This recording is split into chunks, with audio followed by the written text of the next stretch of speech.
அனைவருக்கும் கணித வணக்கம். இப்போ பார்க்க போற கணக்கு தகவல் செயலாக்கத்துல நான் வீண் பார்வையில உள்ள கணக்கு பார்க்க போறோம். 4ல இரண்டாவது கணக்கு பார்க்க போறோம். ஏயிலிருந்து ஈக்கு செல்ல குறைந்த அளவு நேரத்தை எடுத்துக்கொள்ளும் வழித்தடம் எது அப்படின்னு சொல்லி கொடுத்துருக்காங்க. இங்க ரூட் போட்டிருக்காங்க, வழித்தடம் ரூட் இந்த மாதிரிலாம் போட்டிருக்காங்க. இப்ப 3 ஆப்ஷன்ல இருக்குது. வழித்தடம் வந்து 3 வழியாக ஏயிலிருந்து ஈக்கு போற மாதிரி கொடுத்துருக்காங்க.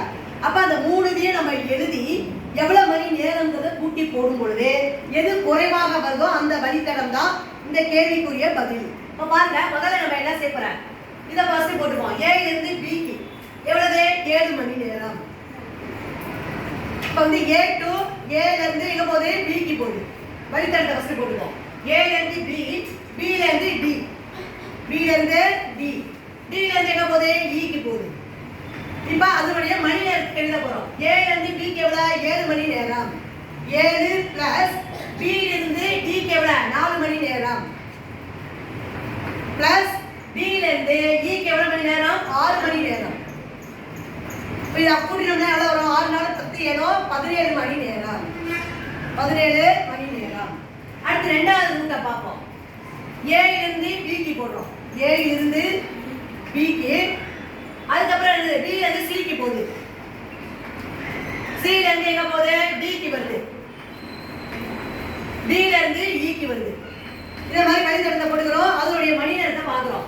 ஏ ல இருந்து பி எவ்வளவு 7 பிளஸ் பி ல இருந்து சி வந்து எத்தனை 5 மணி நேரம் பிளஸ் 5 பிளஸ் அடுத்து என்ன இருக்கு, பி ல சி பார்த்தோமா, சி ல இருந்து டி, சி ல இருந்து டி எத்தனை மணி நேரம் 3 மணி நேரம். அப்புறம் டி ல இருந்து ஈக்கு வந்து 6 மணி நேரம். இத கூட்டி பார்க்கிறோம். 7 5 12 3 15 6 21 மணி நேரம். அடுத்து மூணாவது ரூட் என்னன்னு பார்க்க போறோம். இப்ப ஏ ல இருந்து பி க்கு ஃபர்ஸ்ட் பாத்துக்கிறோம்.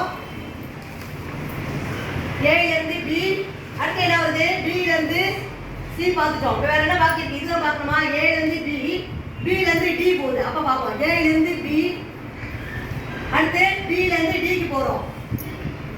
அப்புறம் டி ல இருந்து இ, ஏ ல இருந்து பி இது பார்த்துப்போம். ஏற்கனவே மூணாவதா என்ன பார்க்கணும் அப்படின்னா மிச்சம் எல்லாத்தையும் பார்ப்போம்.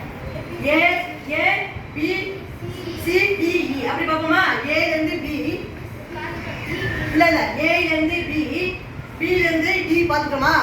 அப்ப ஏ ல இருந்து பி பார்த்துட்டோம். சி போட்டுட்டு அடுத்து என்ன வரும், நேரா ஈக்கு போயிடலாம். அப்புறம் ஈக்கு ரைட்டா.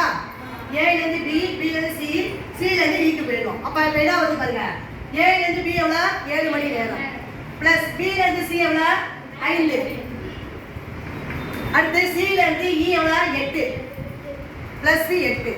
இப்ப இத கூட்டுறோம்னா 8 7 15 20 மணி நேரம். இப்ப எது குறைவா இருக்குதுல, இந்த ரூட்லாம் குறைவா இருக்கு. அப்ப அந்த ரூட் என்னவோ அதுதான் ஆன்சர். ரூட் என்ன வரும், ஏ ல இருந்து பி க்கு, அடுத்து பி ல இருந்து எங்க போகுது டி க்கு,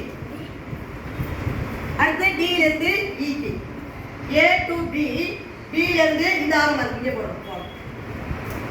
ஏ ல இருந்து பி க்கு போறோம். பி ல இருந்து எங்க போகுது, அடுத்து டி க்கு போறோம். டி ல இருந்து இ க்கு இருக்கு ஆன்சர். ஆன்சர் என்ன வருது, ஏ டு பி, பி ல இருந்து டி, டி ல இருந்து இ. இதான் வந்து இந்த கணக்குக்குரிய விடையாகும். குறைந்த அளவு நேரம் எடுத்துக்கொள்ளும் வழித்தடம் என்னன்னா ஏ ல இருந்து பி, பி ல இருந்து டி, டி ல இருந்து இ. புரிஞ்சுங்களா எல்லாரும்?